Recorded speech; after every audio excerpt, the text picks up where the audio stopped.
The state of Georgia is a critical swing state, but can Donald Trump win it?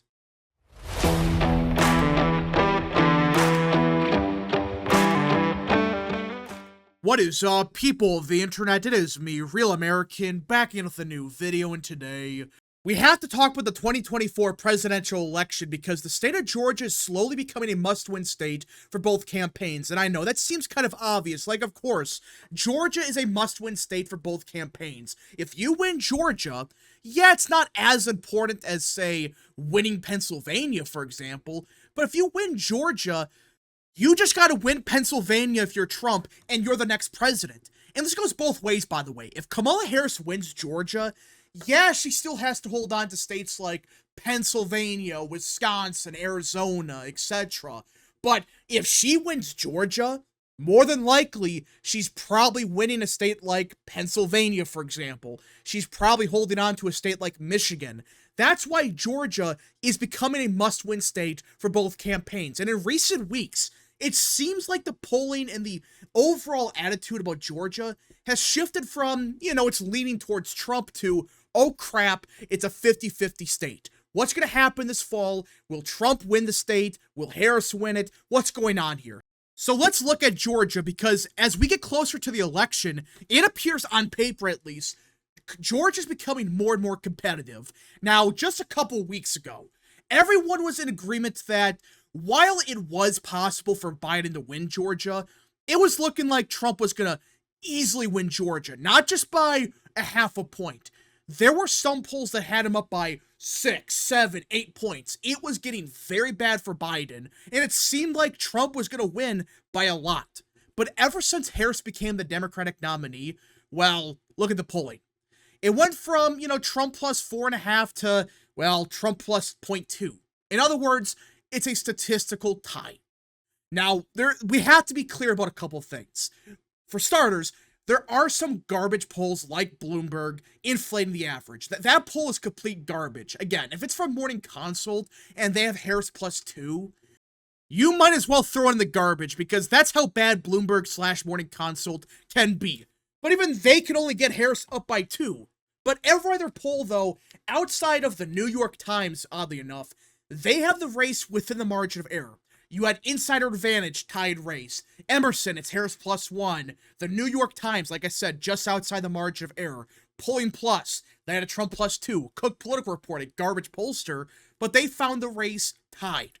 In other words, it seems like the polls are kind of all over the place. There are some that are pretty good for Trump. There are some that are pretty bad for Trump. And there's others that found the race at a statistical tie. And you average them all up and, you get Trump plus 0.2.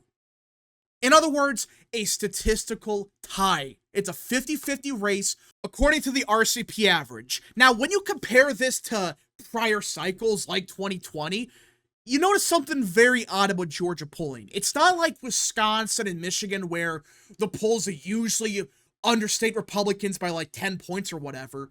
It is one of the few states where at times it can overstate Republican support. It's one of the few states where it does happen. Now, people make it sound like it's always off by 15 points, but back in 2020, the polling was off by only 1 point. It's not like Ohio or Wisconsin where the polls are off by 6 to 7 points and they understate Republicans every single time. This is one of the few states where polling can sometimes understate Democrat support, but by what? 1 point? Congratulations! That's the end of the world. No, it's not. A 1 point miss is nothing, especially compared to states like Ohio, states like Pennsylvania, Wisconsin. And you can look at some of the polls out of Georgia, and you realize, oh, wait a minute. If it wasn't for Trafalgar and Landmark posting Trump plus 4s or Trump plus 5s, it probably would have been a Biden plus 1 or whatever. Because you had polls from PPP, Monmouth, Quinnipiac. They found Biden plus 4, Biden plus 2, plus 3, plus 7. They had Democrat leads, not just by a half a point, by a lot. So if it wasn't for those two pollsters, it probably would have been a Biden lead. You see the problem? Yeah, Georgia can overstate Republicans by a point or so. But even back in 2016, that didn't happen. In fact, the polling was actually spot on. I mean, they found a Trump plus 5. It ended up being Trump plus 5. They were perfect.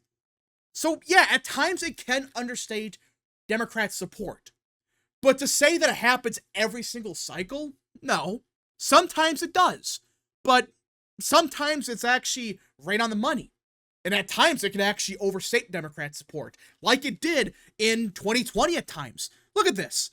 As late as the middle of October, the polls had it Biden plus 2 on average when he barely won it. Back in 2016, as late as August 31st, they found Clinton plus 0.5. Yeah, that's polling in Georgia. It can be accurate, but at times it can be really shitty. It can understate Republicans by a lot. It doesn't happen every time, but it does happen. So when you compare the historical polling to the polling we're seeing today, it becomes a bigger question mark because unlike other states like Wisconsin, like Pennsylvania, where we have histories of big misses, Georgia's one of those states where, yeah, early on it can have big misses, but towards the end of the cycle, it's not as bad. It can be pretty bad at times, but most of the time, relatively speaking, the polling is usually correct. And it doesn't necessarily lean one way or the other. It can lean both ways, in fact, which, by the way, that's how it should be. Not every cycle Republicans are understated by 15 points. It should be some cycles, Democrats do better than the polling suggests, and the other cycles, it's the opposite. They do worse. Not every cycle, especially at the presidential level, where Republicans overstate the polling by 15 points in virtually every state. But either way, the RCP average right now indicates a 50-50 race. So the polling right now is kind of worthless, because it's not like Wisconsin where you know, oh yeah, the polling's gonna be off by 5 points. It could be in Georgia, but at the same time, it could be spot on. You don't really know because it is one of those states where it's either spot on or at times it can have big misses. But there are other data points to indicate that Trump's at least in a decent situation. I'm not saying he's going to win Georgia by 15 points, but there are some indicators that are showing at least good signs for Trump, such as early voting. Now, I want to be clear about one thing.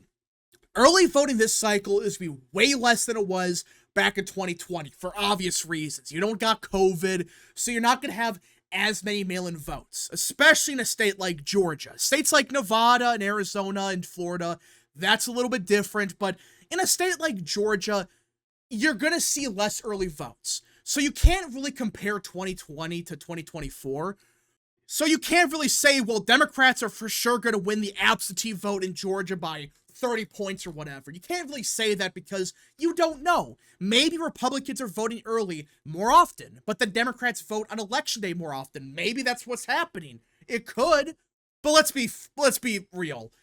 The absentee votes are going to lean to the left. They will. Does that mean it's going to be as Democrat as it was back in 2020? Maybe not. But they're going to lean to the left. And look at the absentee votes right now. Back in 2020, at the same time frame, there were 806,000 requested absentee ballots. Think about that. 806,000. That's a lot. Now, obviously, that was because of COVID, so that makes sense. But look at today. It's only 80,000. Yeah, not 800,000, 80,000. That is 720,000 votes less than it was back in 2020. A vote type that's going to lean to the left. Not as Democrat as it was back in 2020. That's possible. I get that. But these votes are going to be more Democrat. And as of now, they're not voting. I mean, that's a big drop-off. It's what, 10% of what it was back in 2020? I know with COVID not being a factor, it's going to be less. I get that. But that's a huge drop-off. And it sounds like the early voting in 2024 is going to be closer to 2022 than 2020. Yeah. Again, those early votes, they're not going to be as Democrat as they were back in 2020, but these are still going to lean to the left. And if turnout for early votes are that down, and those are Democrat voters, you have a big problem here.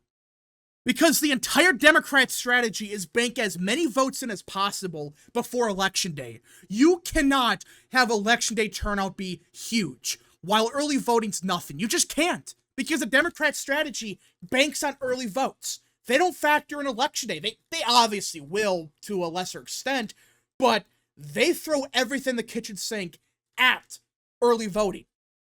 And as of now, early voting is looking bad for Democrats.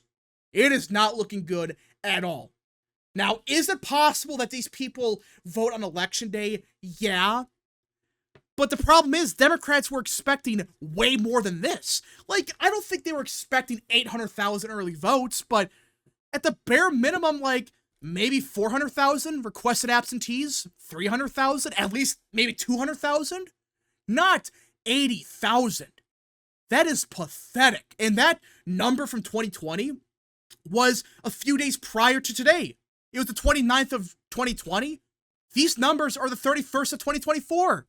So it's probably even worse. These numbers are awful for Democrats, and it could rebound. I'm not denying that. You have to be careful with early voting. It can change on a dime. You don't know if these are Republican voters. You don't know if these are Democrats. I get that. But it is clear there's a massive drop-off. And if Democrats need early votes for people to vote, and they're not voting, they're screwed. Because if they don't vote on Election Day, they're getting absolutely crushed. Again, we got to see what happens. Maybe a bunch of Democrats are voting on Election Day. They will. But still, you would expect this number to be way better.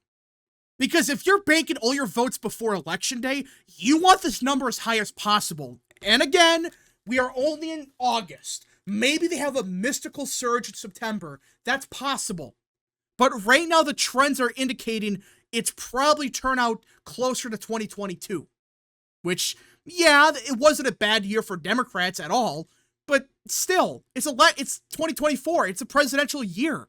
You're going to have much higher turnout on Election Day. And those voters on Election Day are going to lean to the right.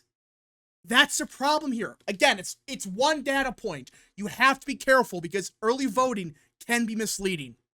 But when you have a drop-off this large, like we're not talking about a 5% drop-off. You're talking about 10% of what it was back in 2020. That's huge. That's a big problem. We will see what happens with early in person. We'll see what happens on Election Day. Maybe that's where Democrats make it up. But I don't know. These numbers are not that good for Democrats at all. Anyways, folks, thank you so much for watching. If you guys did enjoy this video, smash the like button down below, subscribe, share with your friends, hit that little bell, follow the social media accounts, the description down below, and of course, join the channel today. Godspeed to all of you.